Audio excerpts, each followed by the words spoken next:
a special car, we need a special venue for a special test. And here we are. This is the world famous Oulton Park racing circuit in Cheshire, not too far from our base.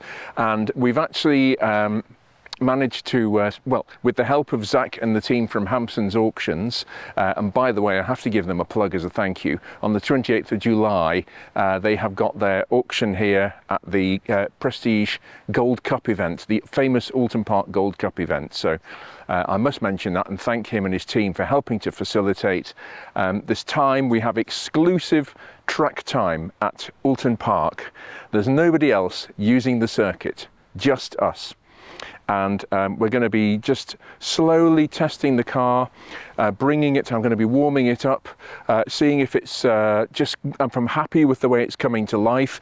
This car is worth well north of £2 million, so it's actually, we have to be very careful where we test it. I don't want any stone chips on it after Ryan's fabulous work at Cheshire Prestige Paintworks, and I want to be able to test the car without everybody going mad with their mobile phones, scooters diving around us. It's all going on, so that is why we've got this track. So thank you to Oulton Park.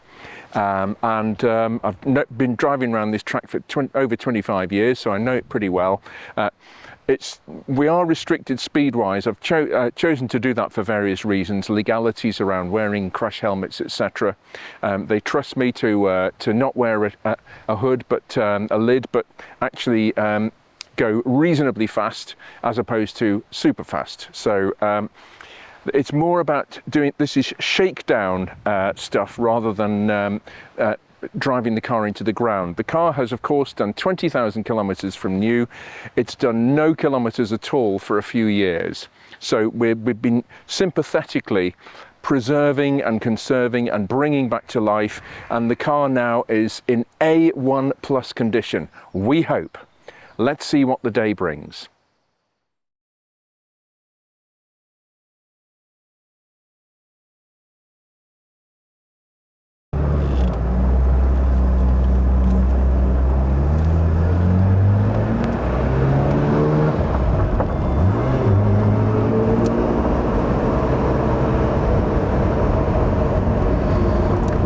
Well, there really is only one way to do this on a car of this power and this value. I mean, this is worth north of £2.2 million now, and that is to do it in the privacy of a track, because with 21st century driving, it's a whole different ball game. So I'm just gradually bringing the car to life, warming everything through.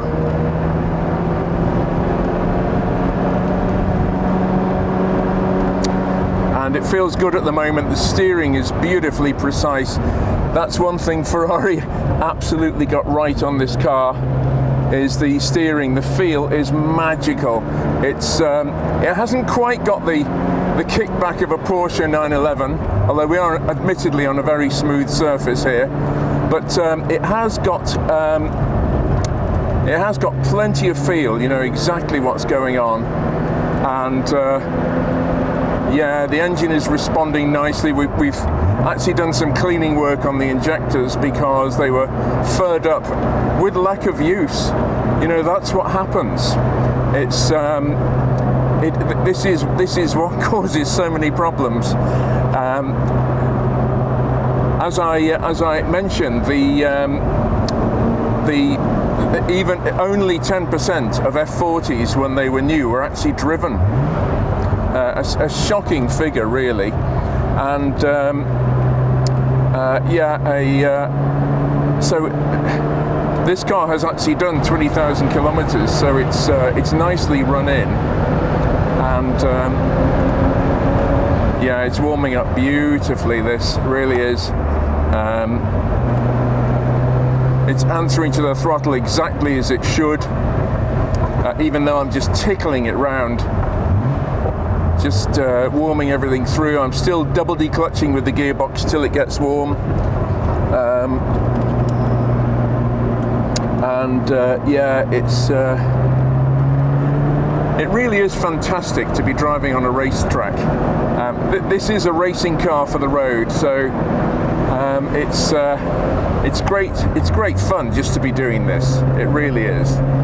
Welcome, Iain Tyrrell. Thank you very much. I am very welcome.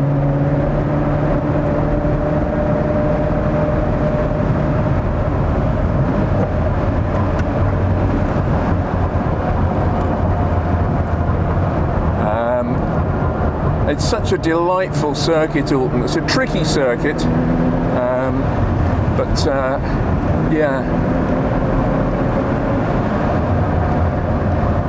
And what a perfect day for it. This is idyllic. This is a good day in the office, being sat in a Ferrari F40 on road test, as you do.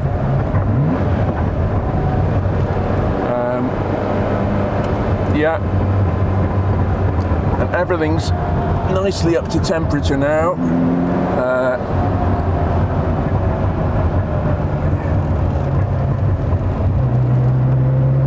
We've got nobody else to worry about on the track because we have the exclusive use of the track. There is nobody else on this track at this moment. So, race control. Warm-up laps completed. Warm-up laps completed. Thank you. Right, let's give it a little bit of... let's get those turbos working. I'm going to take it down just to check the turbos very gently. Yes, there we are. They're there.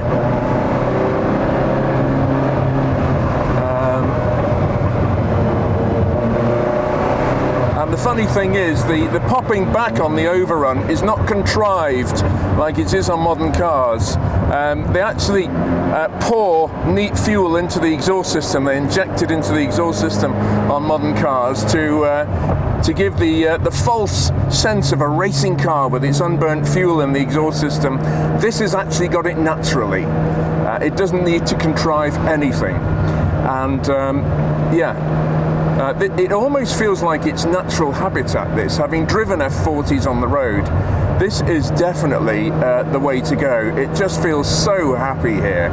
It really does. I have seen some tragedies with F40s on circuit use. I remember in the 90s, I was the technical person for the Ferrari Owners Club of Andalusia in the south of Spain. And we went to Jerez one day for a drive, and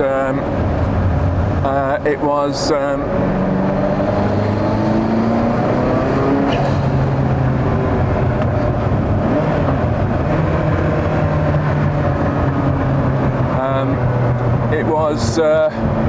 sorry, I just had to do that. I was distracted there for a minute. I can't think why, really. And he pulled into the pits, bless him, the owner of this F40, after a few hot laps, turned the engine off and didn't cool the turbos down, and boom! It was a massive inferno in the engine compartment because the turbos were just too hot, and the underbonnet temperature was too hot. But this is just wonderful. I'm just slowly winding the car up now. I have no intention of driving on the door handles. That's not what today is about. It's about making sure that the car is happy and can be taken to the next level. Yeah, so we'll just open the taps again. Here we go. Yeah, we are speed restricted on the track, so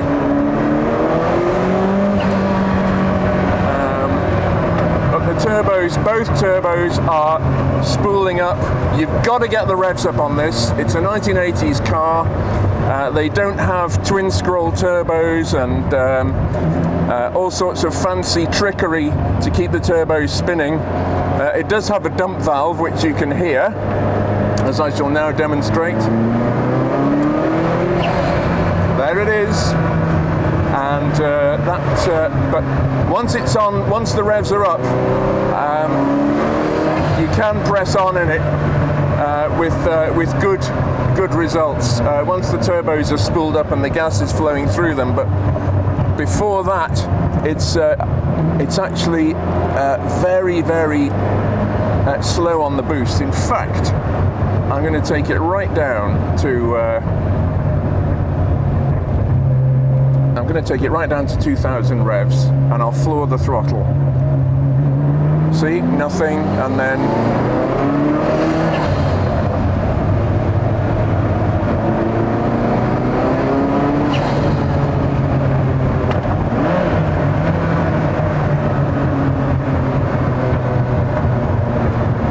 yeah,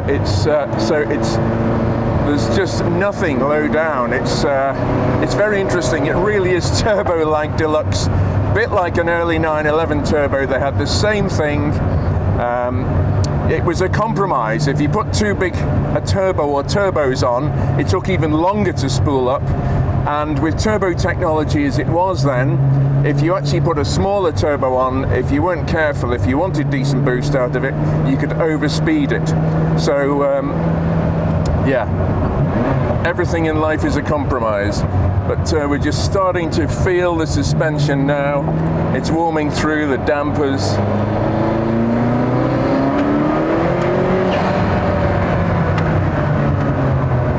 Yeah, brakes, lovely. Yeah, that was almost up to the red line there. Again, we are speed restricted.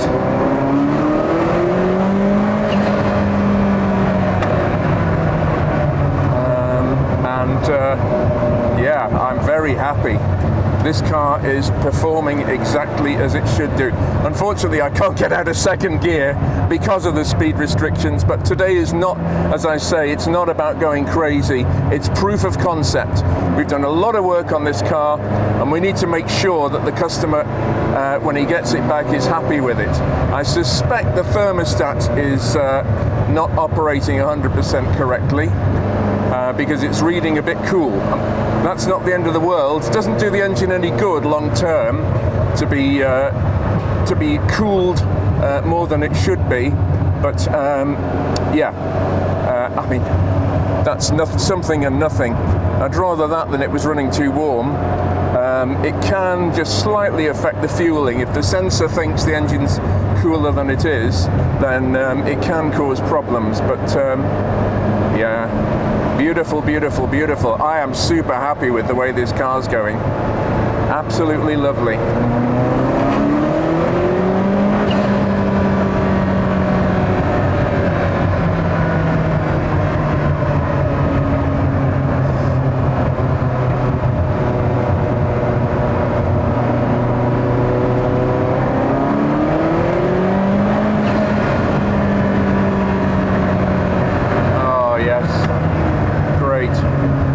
Very good. Yeah, I think we regard this as a tick. I've got no smells of petrol. I know it sounds crazy, but you have to look out for these things. The suspension feels just lovely. It really does. All that work, it's paying off in dividends. Absolutely wonderful. I can't tell you how tempted I am to start driving this car faster, but we just can't. That's not what today is about. But it is about this. And this.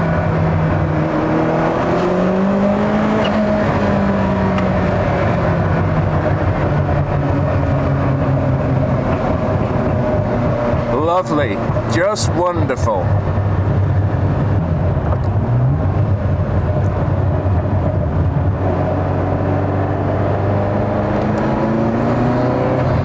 I'm going to do a lap without me talking, just literally do a lap so you can savour the moment as much as possible, as much as we can, okay?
Well, we've identified a couple of things on there. We've done some quite serious charging, putting it through its paces a bit, winding it up through just the lower gears for the reasons I explained earlier. But I'm very happy with the way the car has performed. It's come out of it with flying colours, probably red, and we're just going to look at the alternator. We think there might be just a little bit of a problem with the bearings in the alternator.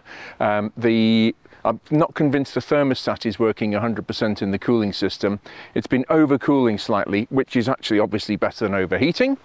So we need to address that, but we will know when we fit a new thermostat whether we've sorted that or not without having to drive the car on a track. But I'm so happy. This has been a fantastic day in the office to drive one of the world's most beautiful examples of the fastest car from the 1980s, the fastest production car in the world, 199 miles an hour out of the box, 321 kilometers an hour. What a privilege to be at this wonderful racetrack, just evaluating this car. So yeah, please subscribe, please like, and we'll be back with something else very soon.